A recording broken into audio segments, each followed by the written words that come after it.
Hi, everyone. Ernie Anastas here. I want to take a moment to talk to you about something truly special. Shriners Children's. For more than 100 years, they have helped over 1.5 million kids with complex medical issues receive the most amazing care anywhere. Now here's Keshi's journey with Shriners Children's. Shriners Hospitals for Children gave me back my mobility in every way. I got here in a wheelchair, and 2 years into my treatment, I was ready to go back to school and finish high school. For the first time, Kechi was able to look up. And we take these things for granted, but he gave her hope. He gave her life back. Once they realized how much I love music, it became a part of my healing. It became a part of my therapy. I'm calling on 77 WABC's audience to help provide hope and healing by donating to Shriners Children's. Call 1-800-276-8007. That's 1-800-276-8007. Or go online to loveshriners.org to give. Entertaining and informative. This is Sid and Friends in the Morning. 77 WABC.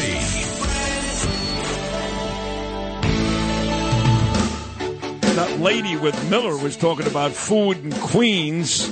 One of our favorite local Italian restaurants, La Sorrentina, owned by my friend John Mazzola and his wonderful son Joseph. They also own the sneaker and perfume store across the street. Today is the grand opening of their pizzeria, Louis. Pizza 129. The Mazzola family now owns three shops on 129. Just give them the street. It used to be the Dunkin' Donuts. It's now Pizza 129. Grand opening today. Good luck to the Mazzolas. It's going to be great. Joyce Kaufman is the best talk show host in South Florida. Has always been. WFTL 850. Joycey, good morning. How are you? Good morning, Sid. I'm doing great. Now I want pizza. Yeah, well, one thing you have to admit, I know you love living in Florida, but you're a New York girl. You lived here, went to Knick games, the whole thing. You cannot beat a New York slice, right? Or a bagel, man. I don't know what it is. It must be the water. It is the water. Yeah, that's why, the Dolphin linebacker, John Offerdahl, when he owned bagel shops in South Florida, Joyce, used to literally ship in 55-gallon drums of New York water. Yeah, but those bagels were still not as good as I agree. The bagels in New York. Yeah. It's something about the dirt and the filth that makes our bagels better. We take pride in that. Listen, big news out of Florida. Pete Hegseth, his mom was on Fox and Friends this morning. Everybody loved her, but it looks like it's too little too late. Between the sexual misconduct allegations, the drinking, all kinds of issues, looks like Pete Hegseth is not going to make it. And the name that has been popping up, along with others, we've heard Joni Ernst, for example, out of Iowa, a few other names, but Ron DeSantis, the governor of Florida, he did spend time in the Navy. He's got military experience. He could be the Secretary of Defense. Your thoughts? He'd make a great Secretary of Defense. He's a JAG officer. He's a guy who defended some really noteworthy, I'm not going to go into the names because I'm mad at most of them, but he defended a lot of the soldiers against court-martials in a way that was exemplary. He's got the knowledge. He's got the stuff, the right stuff. He's a man's man like Donald Trump. I can't follow a man who's not a man's man.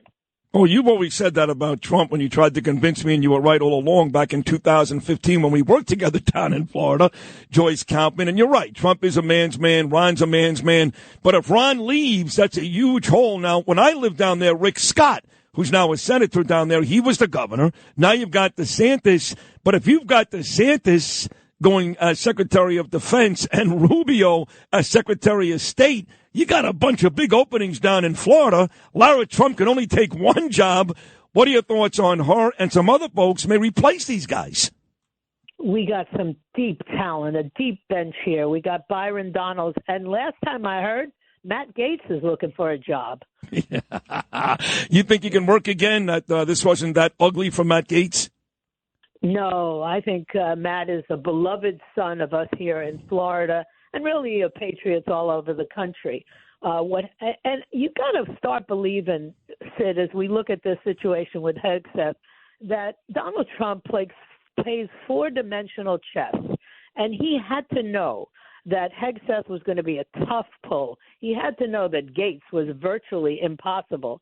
But when he does that, the person who follows, the Pam Bondi and the Ron DeSantis, goes sailing through the confirmation process. That's right. You know, he knows what he's doing. Yes. That's a great point. And those are two great people, DeSantis and Bondi. There's also some talk that my friend Tulsi Gabbard may have a difficult time. Your thoughts on that? You know, for me, the jury's still out on Tulsi. I don't trust her. I don't know why. Wow. You know, I know she's making all the right noises now, but too long a member of that party and too little resistance when she was a member of that party. So I'm not sure that she's the right person for the job. My question is, who does Donald have waiting in the wings? Because that may be the person that we end up having with national defense. I think he also, like with Matt Gaetz, for example, I think he knew that Gaetz was in some trouble, that the ethics committee was about to hammer him. So I think he also, not only did he, he make it easy for Bondi to get that job, but I think he may have saved Matt Gaetz because of Gaetz's loyalty, a lot of aggravation. Yeah, that's why I say when Donald Trump does things, he doesn't do them by accident. Nothing surprises him. I don't think he was sitting around going, gee, Matt Gaetz is having a hard time. Yeah. And if that's so, then he's got a plan. You know, you got this great bench down there. I had the opportunity to actually campaign in King of Prussia, Pennsylvania, literally 3 days before the election in a big night with Bill White, with Byron Donalds. And we got along great. He's been on the show a bunch of times since. But how does somebody like Debbie Wasserman Schultz continue to win in the state of Florida?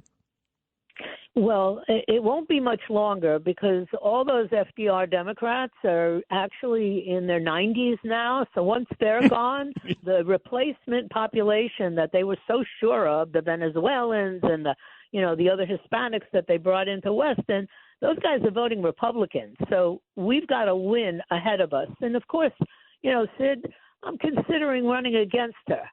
And that would be an interesting race. Are you serious? Always serious. No, come on. Are you serious? I've considered it over the years a few different times. Joyce, I'd love to be a part of this administration. Listen to me. You'd win. And I'm telling you, you're incredibly popular down there. People love you. You would have a national endorsement in New York with me. Trump, I would make sure, knows about this. You would win. You'd be doing the people in Florida and this country a huge service. I want you to run. Yeah, but then what happens the first time I get in an elevator with Nancy Pelosi or Maxine Waters? Like, I could go to jail. Well, that's what we want to see. The more ugly, the better. Nancy Pelosi. Bannon looked great coming out of jail. I saw him last night. Oh, yeah, it's funny. He was on this show every Monday, and then that stopped after Rudy left. But him and I still talk. I spoke to him the day he came home from prison. What was that like last night with Steve? Oh, my God. He was on fire, and he set the house on fire. But he reminded us, the work begins right now. We have a mission ahead of us, and it started. We got rid of Chad Chronister, who's going to be the head of the DEA. What a bad choice that would have been. But again, I don't know who the Donald was considering. I'm available if he wants a drug czar.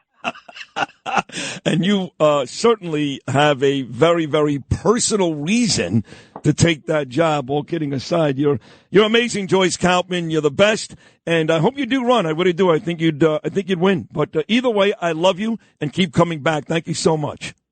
Love you too. Bye. Thanks, Joyce. Take care.